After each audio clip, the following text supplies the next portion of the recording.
ሰላም ጤና ይስጥልን። ውድ የበረከት ትውልድ ቤተሰቦች እንደምን አላችሁ? ቤተሰቦቻችን ከአምላክ የሆነ ሰላምና በረከት በያላችሁበት እኛ ሰው ልጆች ትናንሽ ነገሮች ላይ አናተኩርም። ወይም ደግሞ ህይወት የሚመስለን በጣም ውድ ነገሮች ውስጥ ያለ ወይም ደግሞ ዓለም ውድ ባለቻቸው አእምሯችን ላይ በገነባቻቸው ነገሮች ውስጥ ያለ ይመስላል። አብዛኞቹ ነገሮች ከገንዘብ ጋር የተያያዙ። ዛሬ የምንነጋገርበት ትንሽ ነገር በማተኮር ህይወታችንን እንዴት ማዳን፣ እንዴት ማስተካከል፣ ደስታችንን፣ ሰላማችንን፣ በረከታችንን እንዴት ማግኘት እንደምንችል ነው። ቤተሰቦች ስጭቅ የማነሳላችሁ ሰዎች ትርክት ይመስላል። እውነት ግን እውነት ናት። ብዙ ትቀየር ነገር የለውም። በቀላሉ ተፈጥሯችን እንደማየት ቀላል ነገሮች ምንድን ናቸው? ወይም ደግሞ ብዙ ገንዘብ የማይፈልጉ ነገሮች፣ ገንዘብ ያልተተመነላቸው ነገሮች፣ ቢተመንላቸው እንኳን በገንዘብ ሊተመኑ የማይችሉ ነገሮች።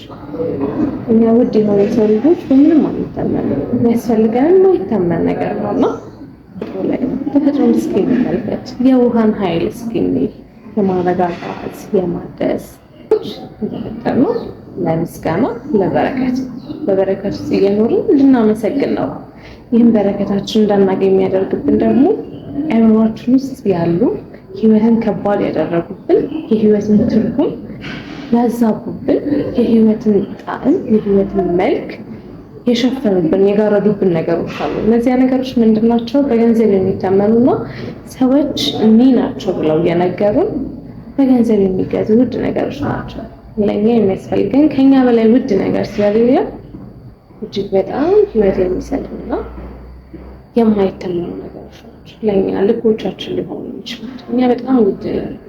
እኛ ልባችን ከነፍሳችን ጋር የተያያዘ ነው። ከነፍሳችን ጋር የማይሄድ ነገር ልባችን አይደለም እና ትልቅ ማነሳ የምፈልገው ዛሬ ያለብን ከራሳችን ውስጥ የምፈልገው ህይወትን የእውነት መልኳን ማየት ከፈለግን የህይወትን ቁም ነገር ማሳው አንድ እንቅፋት እናንሳ።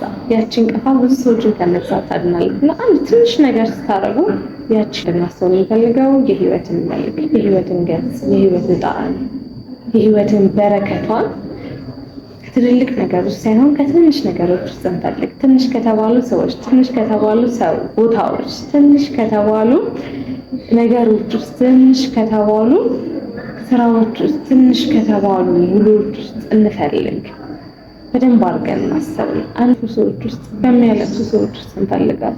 ህይወትን በጣም ታዋቂ በሆኑ በጣም ሰርሞኒ ስለበዛ በጣም ሀብታም በሆኑ የዓለማችን ሚሊዮነሮች ጋር አንፈልጋት። ህይወትን ከፈለግን ህይወት ውስጥ ያሉ የህይወት በረከቶችን ከፈለግን የተጣሉ የተረሱ በጎዳና ያሉ የሰው ልጅ ነፍሶችን እያንዳንዳችን አንድ ነፍስ ነው ያለን። ያቺን ነፍስ እንድናስብ አደራላለሁ።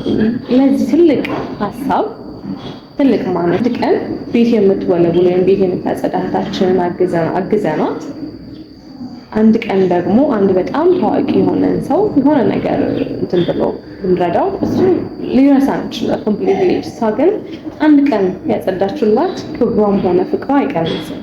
የማለት ትንሽ ነገሮች ውስጥ ምን አለ? በረከት አለው፣ ቫልዩ አለ። የእናንተ ዋጋ ከፍ ይላል። ትንሽ ነገሮች፣ ትልልቅ ነገሮች ውስጥ አሁን በጣም ታዋቂ ያለበት ሰው ጋር ብትሆኑ እናንተ ቫልዩ አይታይም አይደለ? ታዋቂ ሆናችሁ ነገር ግን ብዙ በማይታወቁት ቫልዩአችሁ ከፍ ይላል። ልክ እንደዛ ትንሽ ቦታ ስትሆኑ ቫልዩአችሁ ከፍ ነው የሚለው። መጠጥ ውስጥ ከምትገኙ ውሃ ውስጥ ስትገኙ ምንድነው የእናንተ ቫልዩ ያለው? ውሃ ውስጥ ነው። በረከታችሁ ውሃ ውስጥ ነው ያለው። አልኮል ደግሞ ምን እያደረገው ነው? ከዛ ከበረከታችሁ የሚያሸሽ ነገር አለ። ለምን? አልኮል ስንጠጣ አእምሯችን የሚያዞረው፣ ውሃ ስንጠጣ ግን አእምሯችን የሚያድስ ነው እና ራሳችን በራሳችን መማር እንችላለን። መጽሐፍ ቅዱስ ሁሉን ነገር ጽፎልናል። ይሄ ሁላችንም ይሄ ከሃይማኖት በረከቶች እንድንወጣ ይገባል እና መጽሐፍ ቅዱስ ላይ ማለት እኛ የዘራነውን ነው የምናገኘው። በጣም ከባዱ ነገር በህይወት ላይ የዘራነውን እንደምናገኝ ስለምንረሳ በጣም የሰው ልጆች እናሳዝናለን። ምክንያቱም ምን ይላል መጽሐፍ ኤርምያስ ላይ ያለ ስንዴ ዘርታችሁ በቆሎ አትጠብቁ፣ ስለዚህ ክፉ ነገር እየሰራችሁ ጥሩ ነገር እናገኛለን ብላችሁ አትጠብቁ ይላል። ስለዚህ የኛ የሚሰጠንን የፍርድ ሁኔታ ራሱ በትክክል ነው፣ ልክ ነው እና ልንጠነቀቅ ይገባል። በቸርነቱ በምህረቱ በይቅርታው በዘላለማዊ ምህረቱ የሚያስበን ነገር ግን የምንዘራውን ስለምናገኝ የምንዘራውን ነገር ልንጠነቀቅ ይገባል። በአንዲት ነፍሳችን በረከትን እንጨድባት እላለሁ።